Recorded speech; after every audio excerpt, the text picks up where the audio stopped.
manghimuta sa tadaan no kay basin datay muta ba. Pero wala ra kay bago kong humagkaon nakapanghimuta na ko ganina usa ko ning adto sa palitanan og sudan. So usa ta guys mag-topic sa unod aning video ha. Hayaan nyo muna ako na batiin ko kayo ha, whole world. Abi ninyo suwayan gid ako vlog ba nga puro Bisaya.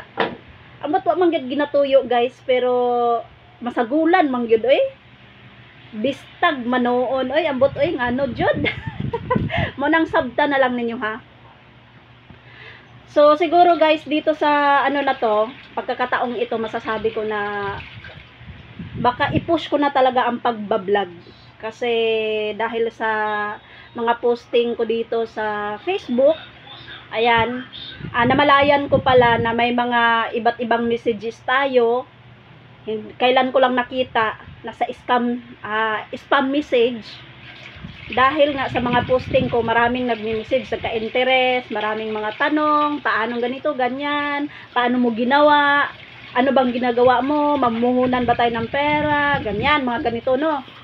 So, siguro dito sa video ito, guys, ay dito ko na siguro ma-push ang sarili ko na mag-vlog na talaga ako dito sa platform na kung saan dito talaga ako napafocus, no? Dahil nga sa mga iba't ibang mga katanungan. At nang sa ganun, guys, kung magawan ko man siya ng video, maaring doon ko masagot ang mga katanungan at hindi lang isa ang matutulungan ko na nais malaman at nais intindihin. Ganun ba yun? Ang hirap pag-explain sa totoo lang. So guys, alam nyo, gustong-gusto ko mag-vlog pero busy talaga ako sa buhay ko.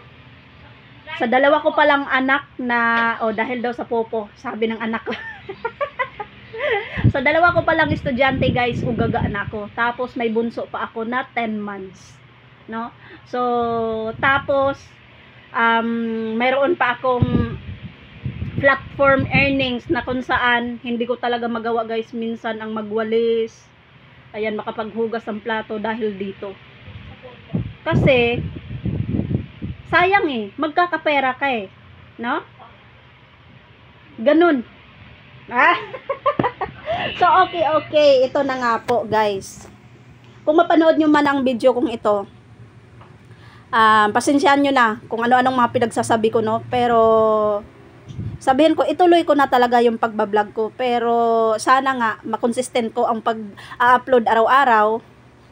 Yung YouTube ko nga po, guys, is monetize na ako doon. Hindi ko na siya talaga naintinding uploadan. Oo. At siguro, itong nais kong i-vlog, ay ito na rin ang i-upload ko doon. No, so, sana makatulong sa mga taong mga nagtatanong. Okay. Sige na nga, ito na muna. Hanggang dito na muna yung aking yaw-yawan kasi di talaga ako mapapokus Andito yung mga anak ko. Mamaya na ako maggawa ng content at ng para klaro. No? Kasi magulo yung utak ko kapag maraming distraction. Maganda sana kasi tulog na yung baby ko, pero yung estudyante ko nandirito pa. So yun lang naman ang nais kong ipapaalam na gagawa ako ng content tutorial. Yes po. Tutorial. Kaya abangan nyo. So thank you for watching. Bye bye po muna. Dito na lang po muna ha.